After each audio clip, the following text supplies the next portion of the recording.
Assalamualaikum warahmatullahi wabarakatuh. Selamat datang di channel Ansor Milenial, dedikasi untuk negeri. Salam satu komando. Salam satu komando. Pada kesempatan kali ini di channel Ansor Milenial ada program baru yaitu Nastar, ngaji santai seputar Ramadan. Yang pada kali ini saya ditemani atau menjadi pembicara oleh Gus Adi Mahfud. Katin apa? Alhamdulillah. Saya sih Gus ya.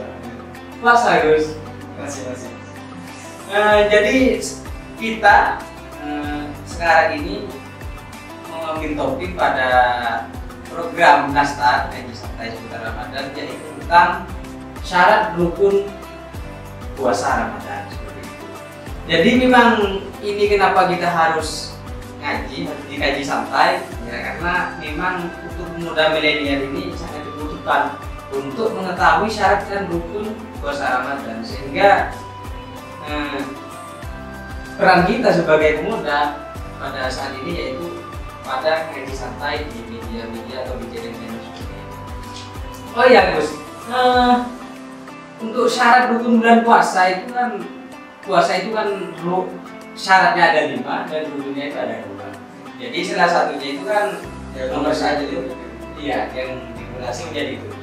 Satu kan ada Islam, ya musliman kan Gus. 2 yaitu balik, 3 itu berakal, 4 kuat atau mampu berpuasa, dan 5 mengetahui awal bulan.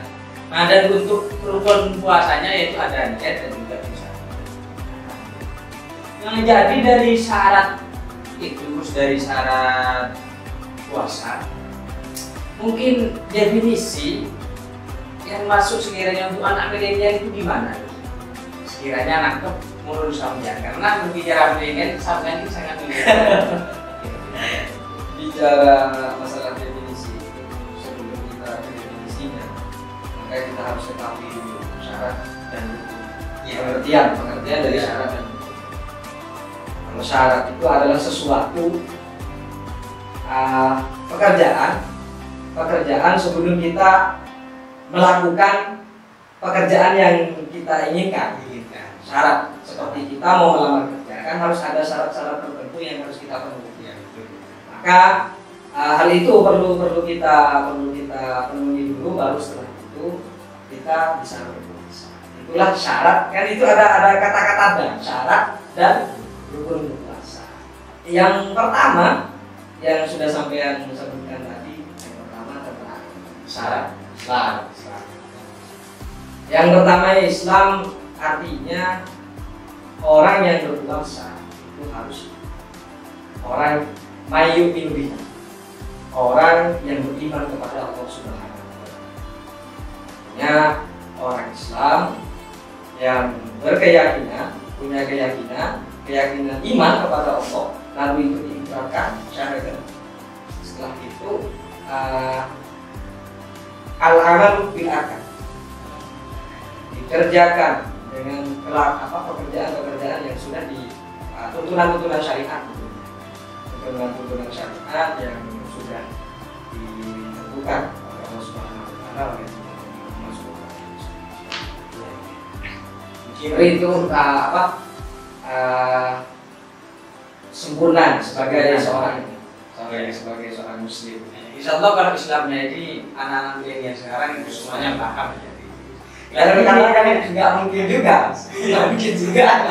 Tapi kan saya pernah itu punya teman itu seperti ini.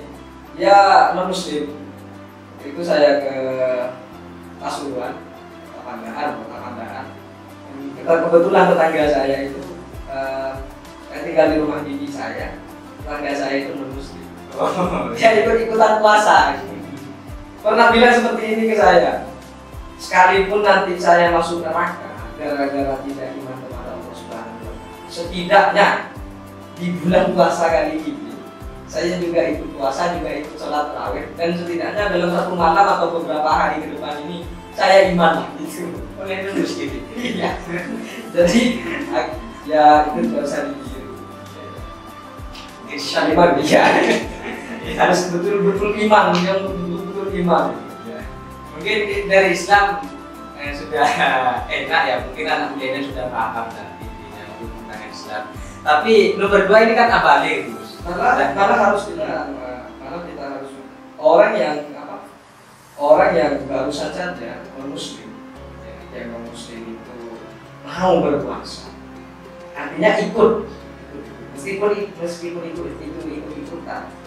Yang jadi problem itu orang Islamnya sendiri suka tidak puasa itu.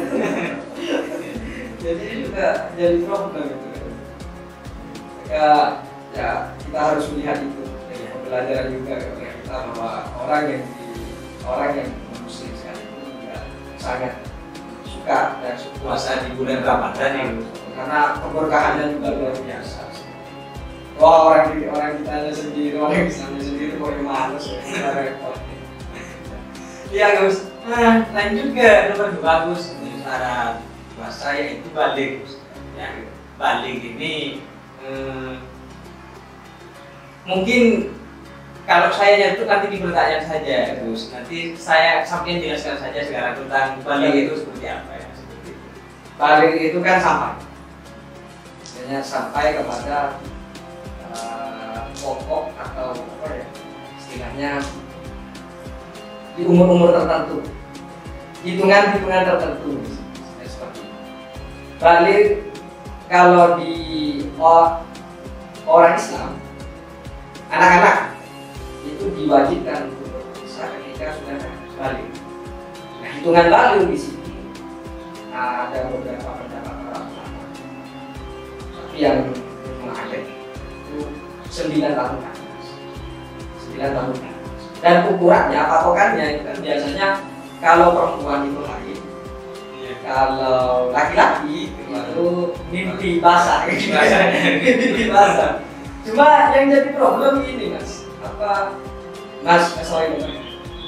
yang jadi problem itu adalah ketika di umur katakanlah 10 atau 11 tahun itu tidak haid atau tidak mimpi basah, apakah itu masih wajib? Karena di Indonesia, khususnya di daerah kita, di daerah Madura itu banyak sekali orang tua yang melatih anaknya itu sejak kecil. Saya yakin di Arab itu nggak ada puasa setengah hari. Karena pas sudah dilatih, ya dari kecil, dari kecil itu. Sudah dari kecil, maksudnya di umur 7 tahun, di umur 8 tahun benar ditingkatkan oleh orang tua. Sehingga anak-anak kita itu terbiasa nantinya. Karena pada umur 9 sampai 10 sama seperti sholat itu. Di umur 7 sampai 8 itu diajak-ajak. Yang itu ke masjid, lalu setelah itu di umur sekian kalau tidak perlu dipukul. Cuma jangan dipukul kayak pukul kucing. Jadi sama seperti itu di umur tertentu. Nah, kita yang harus mengajarkan bahwa hal ini yang akan mereka kerjakan nanti seperti 9 tahun, 10 tahun ke atas. Nah, yang jadi patokan misalnya apakah tetap wajib walaupun tidak haid atau tidak mimpi basah itu tetap wajib.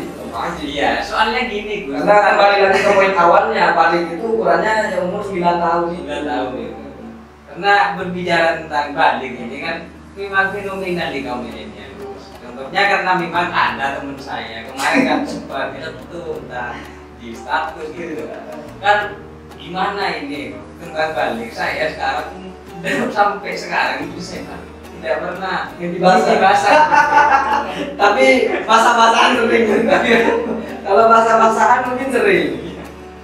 Nah itu bukan jadi patokan, itu tanda sebenarnya bahwa di umur-umur sekian biasanya itu ditandai dengan mimpi basah seperti itu. Bukan pas kalau nanti misalnya di umur 20 tahun saya nggak mimpi basah, berarti belum wajib puasa, itu kacau hukum syariat dibuat kacau, dibuat interpretasi sendiri. Berarti untuk mimpi basah itu cuma tanda ya? Biasanya ditandai dengan seperti itu. Jika umur sekian itu akan mimpi basah. Saya mimpi basah itu SMA kelas 2. Saya ingat terus itu. Karena pertama kali itu semuanya nyadar biasa. Berarti umur 18 tahunan ya? Iya, umur 18 tahun. Udah tua kan. Ya, mungkin sampai itu anak milenial gitu. Ini jelasan tentang banding. Mungkin 3 itu kan dari syarat Ramadan adalah berakal. Nah, berakal ini kan bagai ya mungkin tidak gila, tidak mampu dan lain sebagainya. Mungkin lebih jelasnya berakal itu seperti apa menurut Orang yang habis kita ya.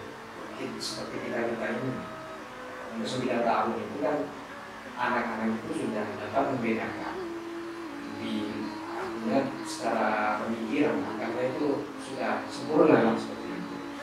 Cuma yang tidak diwajibkan memang saudara-saudara kita yang punya kebutuhan khusus, ada yang mungkin kurang sempurna akalnya dan mungkin ada seperti itu. Iya. Nah, dan juga mampu berakal itu yang saya yang jadi problem kita, banyak sekali orang yang sudah tua saya jumpai itu malah tidak puasa. Harusnya itu menjadi tamparan keras kalau kita itu melihat anak-anak kecil itu yang semangat sekali berpuasa sudah setengah hari. Jadi penting sekali ukuran orang yang berakal. Kalau sudah sampai di bulan Ramadan tapi tidak puasa, itu akalnya ditaruh di mana? Akalnya ditaruh di mana? Kira-kira seperti itu. Ya kan berbicara akal itu. Saya tidak bilang itu gila ya, cuma akalnya itu ditaruh di mana? Karena berbicara tentang berakal sekarang, jadi memang ada sekarang anak milenial baik di jajaran saya ke bawah dan juga ke atas itu kalau kita kuliah atau sekolah terkadang kita sama ustadz atau dosen itu dikatakan kamu ini gimana kok tidak berakal ya, tidak punya akal tentang ini. Nah, oleh anak milenial sekarang kayak gini, saya sama dosen atau ustadz ya sama dosen dikatakan nggak punya akal, berarti saya tak wajib. oh ya bukan ke sana, bukan. Gimana? Ya bukan ke sana ukurannya. Mungkin gini loh. Sampai istilah dosen itu mengatakan, oh, kamu ini kemana akalnya? Mungkin dia itu marah karena apa yang semestinya kita harus selesaikan itu tidak diselesaikan, gitu kan.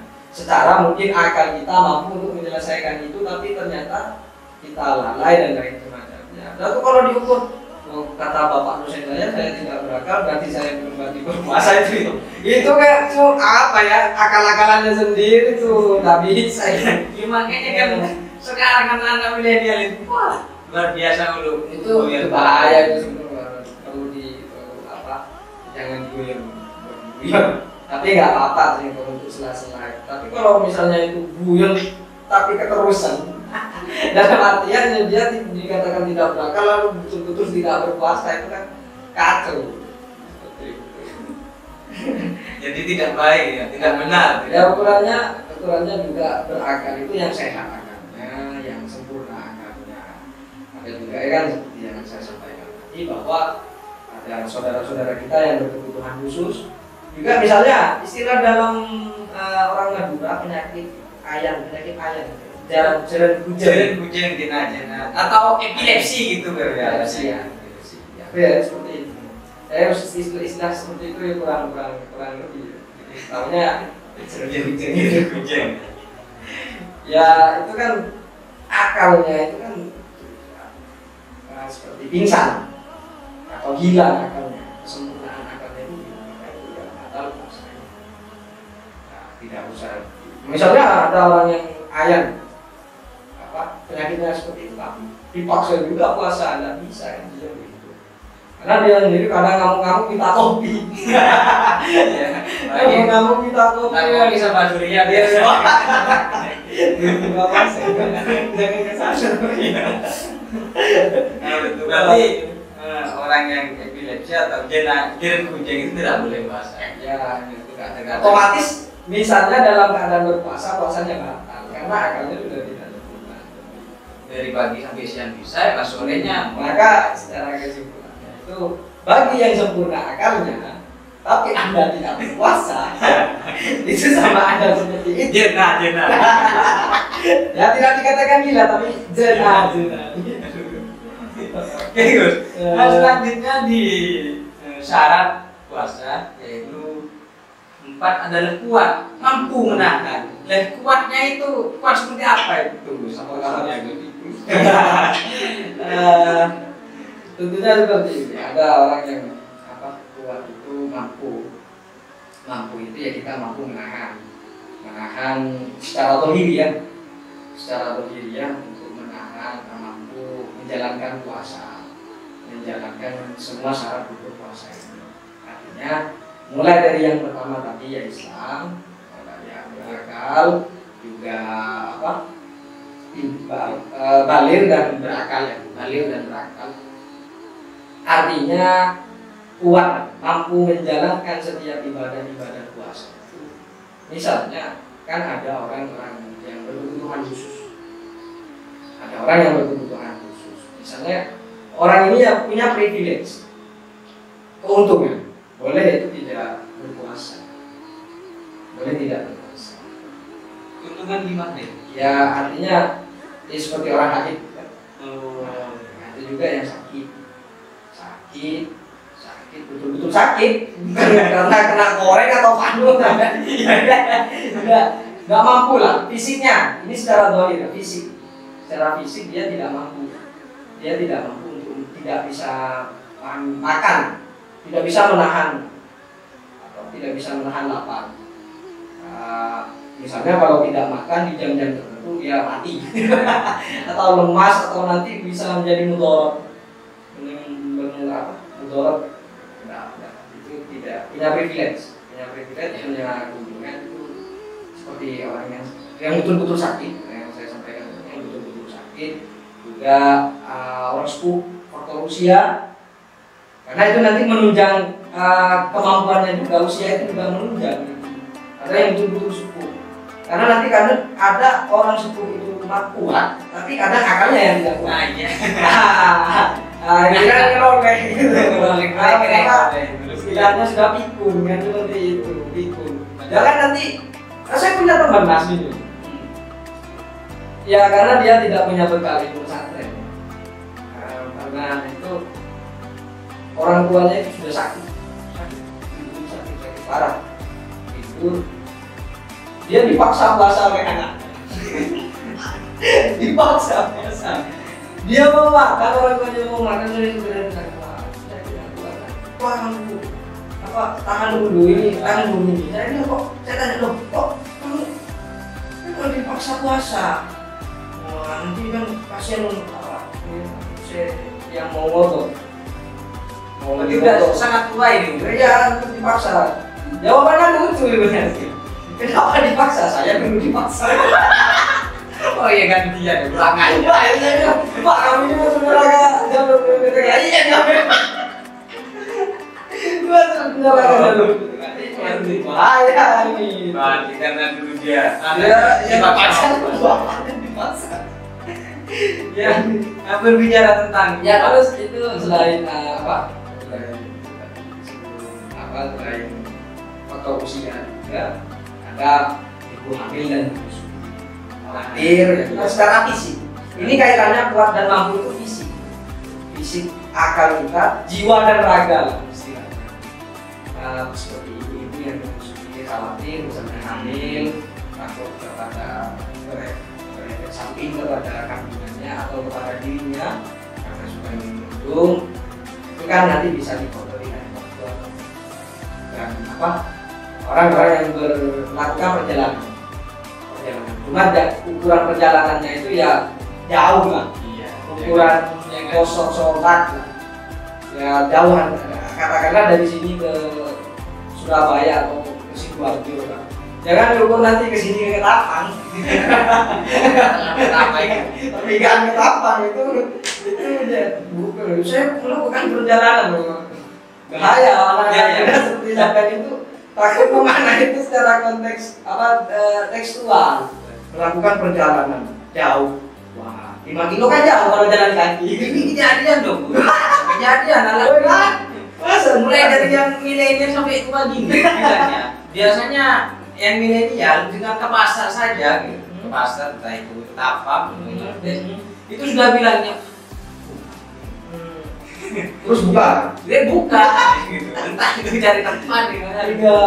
Dan juga kalau ada orang tua memang entah ya gimana ya ini mungkin dari kadarnya sendiri.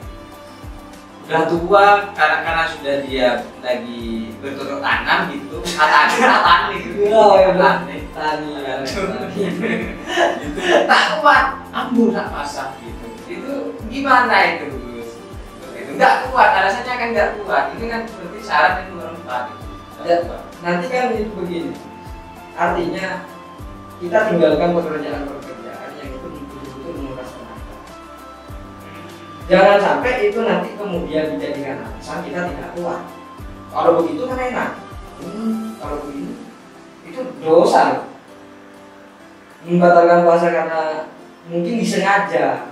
Nanti saya mau maju, mau buruh sampai berapa hektar, berapa meter, maju nggak kuat, berapa pingsan lagi segala macam itu. Jangan sampai seperti itu. Artinya bolehlah kita melakukan aktivitas pekerjaan, tidak apa-apa. Tapi yang sekiranya itu nanti tidak berefek samping. Karena kaitannya itu nanti kan takutnya ada yang ngira, wah sengaja ini sengaja ini seperti itu. Jadi mampu itu lebih kepada fisik dan rohani, jiwa kita mampu atau tidak, fisik kita mampu atau tidak untuk berpuasa. Karena hitungannya ada makan dan minum dong. Iya, hitungannya ada makan dan minum dong. Seperti itu. Ya berarti insya Allah kalau sudah umur, kalau di Madura kan dari 9 tahun sudah diajari. Bukan hanya 9 tahun, 8 lah. Ya sudah diajari puasa. Jadi buat anak milenial yang umurnya sudah belasan tahun ke bawah itu mesti mampu. Apalagi orang tua mesti mampu. Jangan hanya di puasa maghrib aja. Jadi alasan nggak kuat nahan puasa itu nggak nahan makan itu bukan alasan lagi. Harusnya semangat puasa itu harus semangat ketika kita mau berbuka puasa. Bukan anak kecil itu kan kalau mau buka puasa itu kan semua makanan itu kan dimakan semua. Harusnya sama seperti itu. Menggebu-gebu puasa itu harus menggebu-gebu seperti itu. Ya oke Gus. Nah kembali kepada kita syarat puasa ya itu ada nomor 5 ini Gus, mengetahui awal bulan. Mengetahui awal bulan ini kita biasanya kan membuat apa dari bulan. Sekarang kan ini kan sekarang bicara masalah penetapan awal bulan puasa. Sekarang kan kita mudah. Artinya ulama-ulama kita sudah memfasilitasi itu. Negara pun juga memfasilitasi itu. Beda dengan dulu. Dengan dulu itu kan orang-orang dulu itu kan pakai tanda-tanda alam, ilmu alam, atau mungkin tanda-tanda alamnya yang lain. Sekarang kan serba mudah. Dulu mungkin yang trik di sekitar tahun 2010-2011 mulai dari dulu itu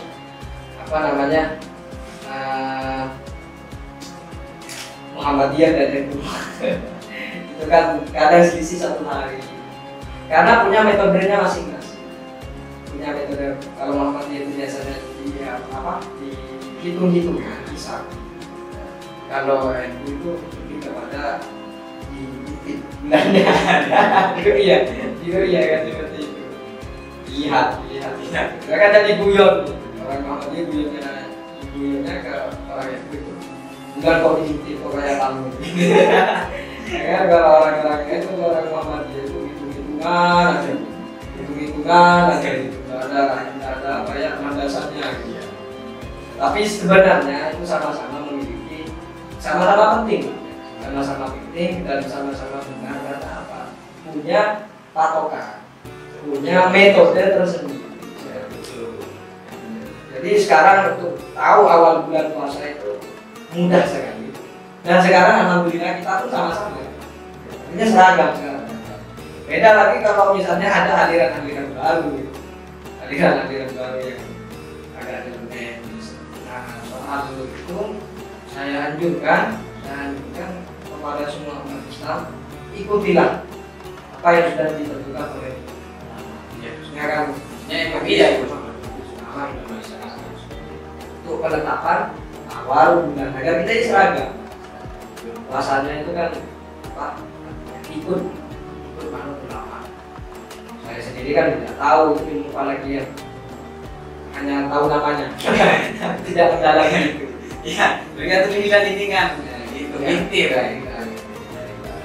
Tapi kalau gini Gus, nah, kalau nanti milenial itu kan sekarang banyak begini itu. Nah, ngintip hilal itu atau begitu hilal itu melihat sendiri gitu. Dicek, wah sudah boleh berpuasa kan sudah melihat senyummu itu. Sudah ya kata-katanya. Iya. Dibantu ya. Nah, mungkin untuk syarat puasa itu sudah sampai ibaratnya yang berlima. Untuk sekarang kita belajar ke rukun puasa. Rukun puasa di sini kan satu ada niat, ada dua ada niat juga ada ihsan. Niat ini kan mungkin kursus saya kalau di itu tetap berlaku di niat puasa. Mungkin lebih agar milenial itu perbedaan atau persamaannya nanti agar tahu tentang niat yang di bulan puasa atau dengan sunat. Ini tolong dijelaskan terus karena saya sendiri dulu waktu kecil kalau niat puasa gimana itu apakah sama atau tidak itu secara detailnya gitu. Yang pertama gini loh Mas, kita bicara masalah niat. Niat puasa itu harus dibaca di malam hari. Oh, istilah bahasa Maduranya itu penting. Itu kalau puasa fardu, beda dengan puasa sunnah. Kalau puasa sunnah, Anda ingin berpuasa, Nabi pernah bertanya kepada Aisyah, ya Aisyah, apakah kamu punya sarapan? Aisyah itu menjawab, tidak punya, sudah saya puasa. Ya di beberapa jam kemudian tanya lagi punya makanan, ya Siti Aisyah jawab ada, ya beliau berbuka puasa. Jadi kalau puasa sunnah yang itu tidak diwajibkan. Puasa sunnah ya Pak. Kalau puasa wajib itu wajib itu harus diingat. Artinya dibaca sebelum kita melakukan pekerjaan tersebut. Kan lumrah kalau di masyarakat kita itu di masyarakat kita kalau membaca niat itu setelah sholat terawih. Ya,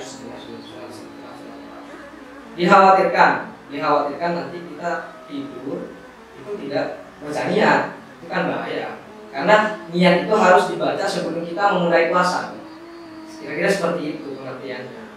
Juga ada cara yang lebih mudah. Mungkin beberapa pondok besar yang saya ketahui itu pondok pesantren Sidogiri menganjurkan, Sidogiri juga Lirboyo itu memperbolehkan kita niat puasa itu 1 bulan penuh, 1 bulan full.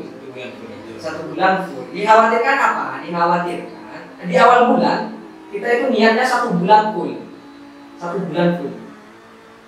Karena dikhawatirkan takut misalnya capek terus tidur bangun itu setelah azan subuh misalnya. Nah itu kan gimana kalau nggak niat dari semalam kan gitu. Maka itu untuk menjaga-jaga hal-hal yang seperti itu, berjaga-jaga dari hal-hal yang takut kita tidak sempat niat dari semalam. Mungkin melakukan aktivitas yang anggaplah mulai dari berbuka puasa, sholat tarawih, mungkin melakukan pekerjaan-pekerjaan yang menyita konsentrasi kita. Tahu-tahu udah pagi, semisal. Jadi dianjurkan di awal bulan itu niat 1 bulan. Nah, berkaitan dengan masalahnya ini, kita harus niat puasa fardu, harus apa? Ditentukan bahwa kita ini puasa dan puasanya itu puasa fardu. Karena puasa itu kan banyak, Senin Kamis juga puasa. Jadi harus ditentukan. Nah, itu Ramadan. Ya, saya berpuasa fardu. Karena Allah Subhanahu wa Ta'ala harus ditentukan. Niatnya ya fardu tidaknya itu harus ditentukan juga. fardu tidaknya itu harus ditentukan. Jadi Iya harus. Kalau misalnya fardu sahabat itu wajib, yang fardu itu wajib. Yang fardu itu harus ditentukan. Dan itu sebelum buka puasa dia ya. Sebelum berpuasa. Sebelum mulai puasa setelah ya tidak apa karena kalau misalnya setelah buka puasa agak malam sedikit mau kita rokokan ya nggak apa. Nggak apa khawatir nanti nggak kawin. Agak tidur gitu. Untuk niat juga. Niatnya dia secara definisi ya niat itu harus dibaca sebelum kita melakukan puasa. Artinya puasa ini dibaca sebelum kita start puasa itu kan mulai dari awalnya fajar sampai terbenamnya fajar. Jadi sebelum itu kita harus niat. Kan para ulama-ulama kita, kiai-kiai kita itu membaca niat itu mengajak jemaah itu niatnya sesudah sholat tarawih. Kan enggak dikhawatirkan kita itu punya aktivitas yang menyita konsentrasi kita, mungkin menyita apa ya waktu kita, lupa itu tidur misal mulai setelah buka puasa misalnya capek faktor itu tidur tahu-tahu bangunnya subuh semisal ini. Tapi kalau ada orang yang seperti itu saya gimana gitu saya bertanya itu sebuah keajaiban sebenarnya sebuah keajaiban cuma takut ada maka di awal bulan Ramadan kita dianjurkan untuk melihat 1 bulan penuh. Selanjutnya ini kan nomor 2 untuk rukun puasa itu kan ada imsak, itu menahan. Nah, ini menahan ini kadang-kadang ya so ibaratnya tuh menahan lapar, menahan bagaimana tidak melihat cewek, bersetubuh, dan sebagainya.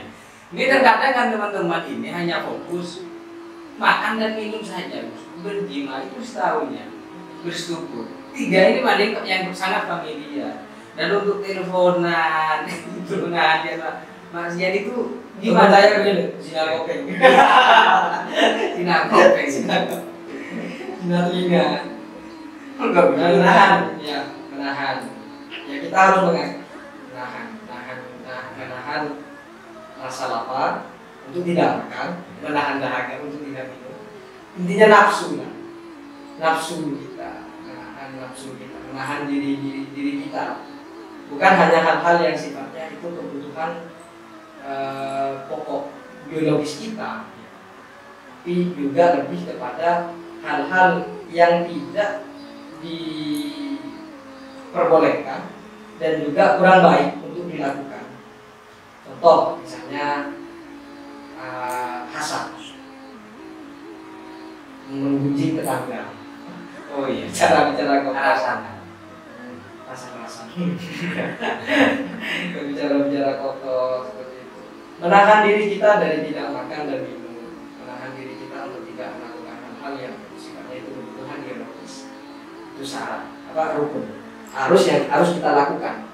Harus kita lakukan dalam berpuasa. Untuk itu teman-teman itu diusahakan bukan hanya itu saja. Tentunya untuk menahan lapar, karena waktu saya kecil itu kan lihat jam terus gitu. Gimana gitu. Mungkin sampai sekarang itu masih ada gitu.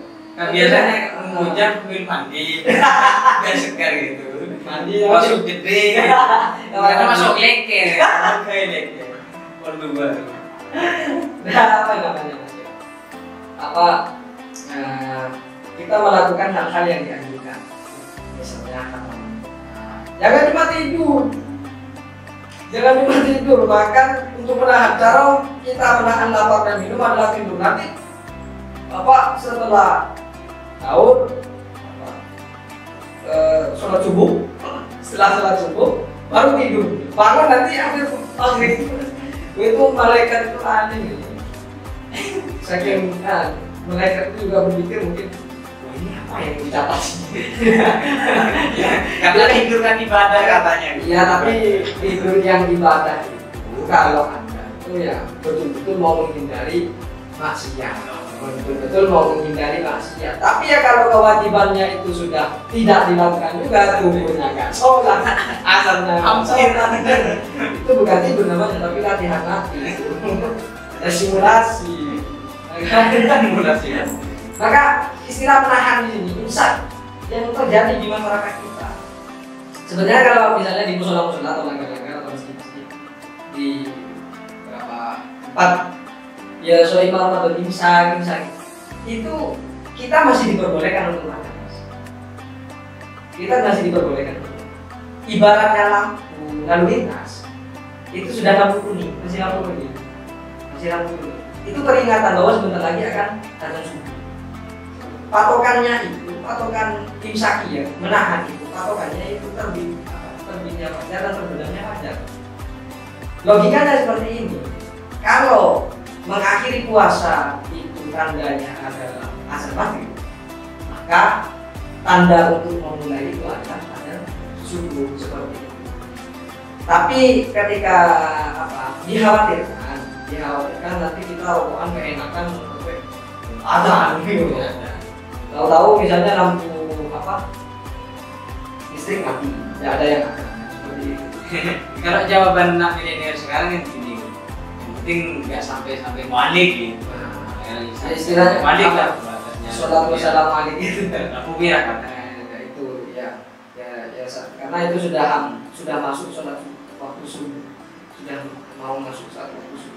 Bahkan ada yang berpendapat itu sudah masuk sebenarnya istilahnya di ujung-ujungnya. Jadi alangkah lebih baiknya aktivitas itu dihentikan. Jadi afdolnya lah. Akan tetapi misalnya kita tidur terbangun imsak, makan sebentar lalu imsak, itu antara ditelannya atau dimuntahkan gitu. Karena waktu itu pernah orang tua saya itu waktu saya kecil yang saya kesiangan ya, kesiangan, orang tua saya juga kesiangan, baru mau makan, wah bentar lagi mau imsak, tahu pas makan ternyata imsak, gitu seketika dimuntahkan, jadi dimuntahkan. Padahal itu pas saya mondok itu masih dari alhamdulillah barokahnya mondok saya menjadi tahu bahwa itu masih tidak apa-apa, itu diteruskan. Maka dulu itu awal-awal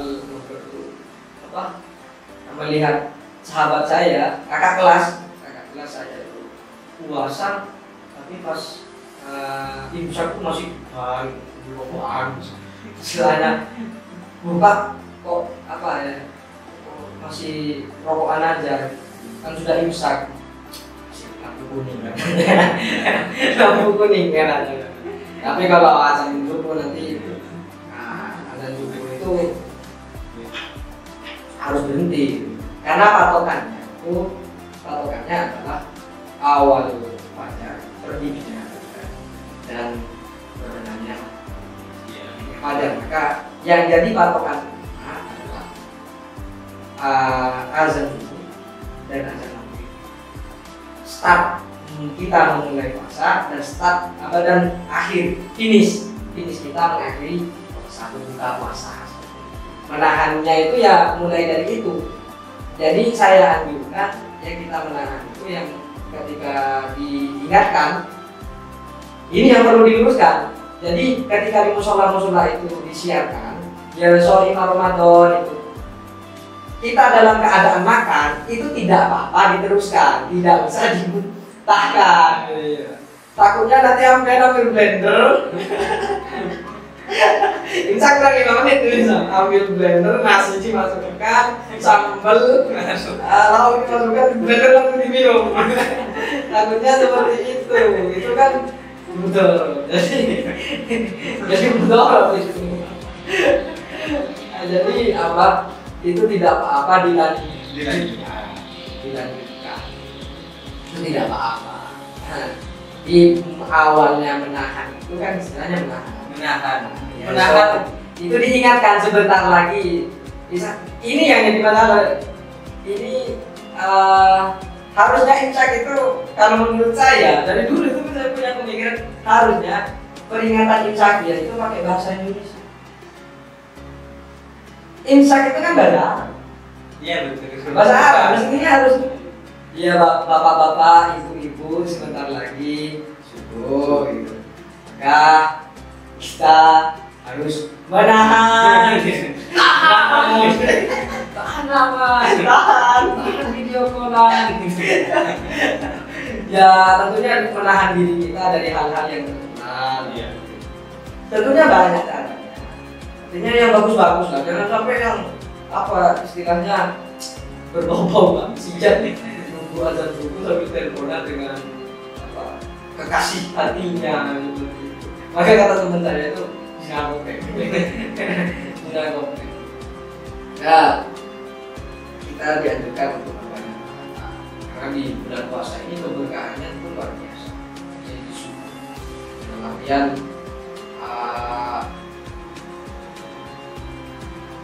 bulan yang paling mulia, bulan yang paling mulia, yang paling utama, bulan Ramadan.